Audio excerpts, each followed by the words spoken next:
The United States Supreme Court, Lesson 37. The U.S. Supreme Court building in Washington, D.C.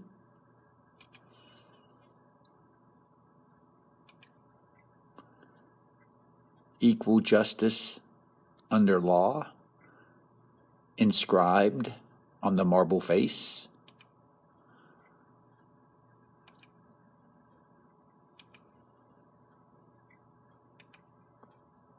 The seal of the United States Supreme Court. The scales of justice. The current Supreme Court justices. Sitting in the middle is Chief Justice John Roberts.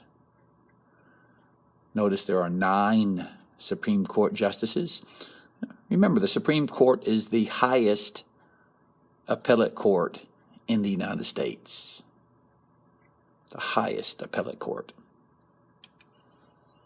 There's Chief Justice John Roberts. He was nominated by George W. Bush and confirmed by the Senate. The first African-American Supreme Court justice was Thurgood Marshall. He served from 1967 to 1991. If you remember your American history in the Brown versus Board of Education case in 1954, that very famous landmark Supreme Court decision, Thurgood Marshall was one of the litigating attorneys on behalf of the NAACP that argued the Brown case before the Supreme Court. In 1967, he was nominated by Lyndon Baines Johnson as the first African-American Supreme Court justice. First female on the Supreme Court was a woman by the name of Sandra Day O'Connor. Ronald Reagan nominated her in 1981. She served until 2005. Sandra Day O'Connor, the first female on the Supreme Court. The first Latino Supreme Court justice was Sonia Sotomayor, nominated by President Barack Obama in 2009, confirmed by the Senate. Justice Sotomayor still serves on the Supreme Court. Supreme Court controversy. Last year, February of 2016, Associate Justice Anton Scalia died February 13th. So there was a vacancy. And Neil Gorsuch is the replacement for Scalia. Neil Gorsuch was nominated by President Donald Trump, confirmed by the Senate, and is current Associate Justice. Well, what was the controversy back in the late winter of 2016? When Scalia passed, President Obama nominated Merrick Garland, who was the chief judge on the District of Columbia Circuit Court number 12. And this was in March 16th of 2016. However, the Senate sat on that nomination, did not allow Mr. Garland to have any confirmation hearings before the Senate Judiciary Committee.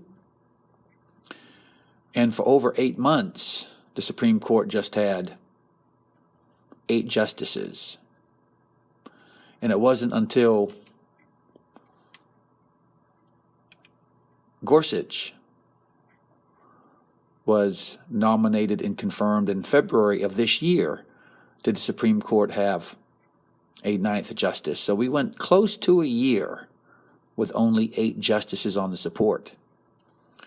Many Democrats were really upset that the Republican-controlled Senate did not even consider President Obama's nominee.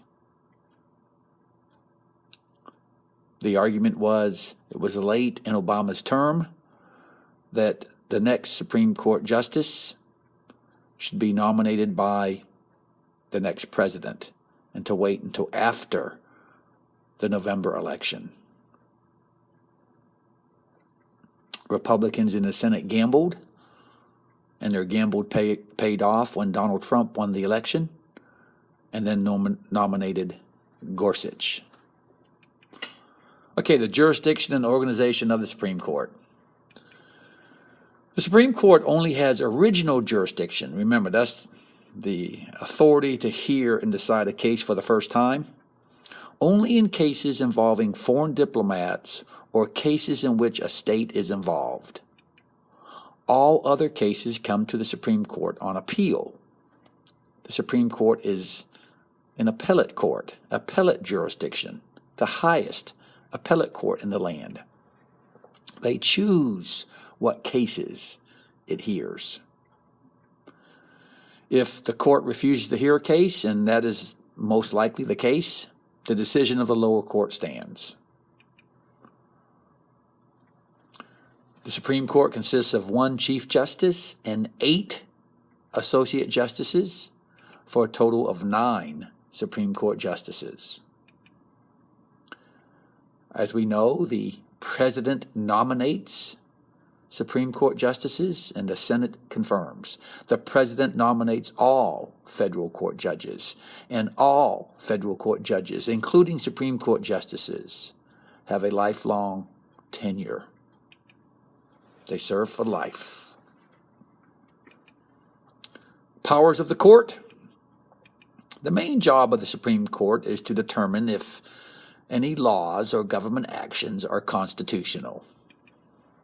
We know this is called the power of judicial review, the authority to say whether any law or government action violates the Constitution. Judicial review. The Constitution does not give the Supreme Court this authority. The court claimed the power of judicial review in its landmark case, Marbury versus Madison, in 1803. This had to do with the midnight judges appointments of John Adams. This is a very landmark case. Books have been written about Marbury versus Madison and the principle of judicial review. Chief Justice John Marshall set forth 3 principles of judicial review in this landmark majority opinion. 1. The Constitution is the supreme law of the land, referencing the Supremacy Clause in Article 6 of the Constitution. 2.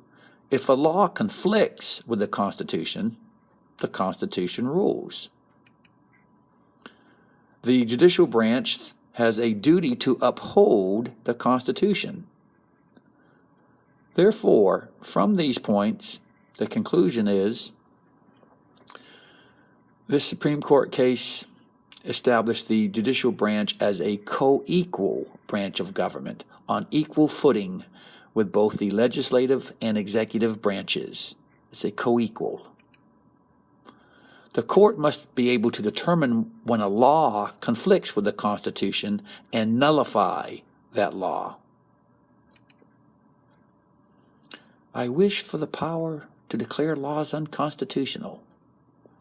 Why waste a wish on something you can grant yourself? And that is exactly what the court gave itself in Marbury versus Madison. 2. This ruling reinforced the principle of separation of powers. Separation of powers. And then 3, it serves as a check and a balance against the actions of the executive and legislative branches. Judicial review. Marbury versus Madison. Understand that Congress writes laws in pretty general language. Supreme Court has to interpret the meaning of these laws, helping the police and other courts apply them. Limits on Supreme Court's power. It depends upon the executive branch and state and local officials to enforce its rulings. Remember Andrew Jackson's reported remark after the court's ruling in Worcester versus Georgia, a very famous case involving the Cherokee Nation of Georgia. The court ruled in favor of the Cherokees and against the state of Georgia. Jackson said, John Marshall has made his ruling. Let him enforce it. Of course, the responsibility of enforcing the laws falls on the shoulders of the president.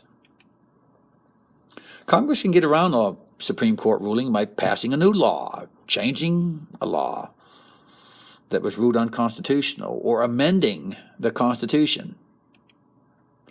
A law must be challenged in a lower court and come to the Supreme Court on appeal before the court can decide if the law is unconstitutional.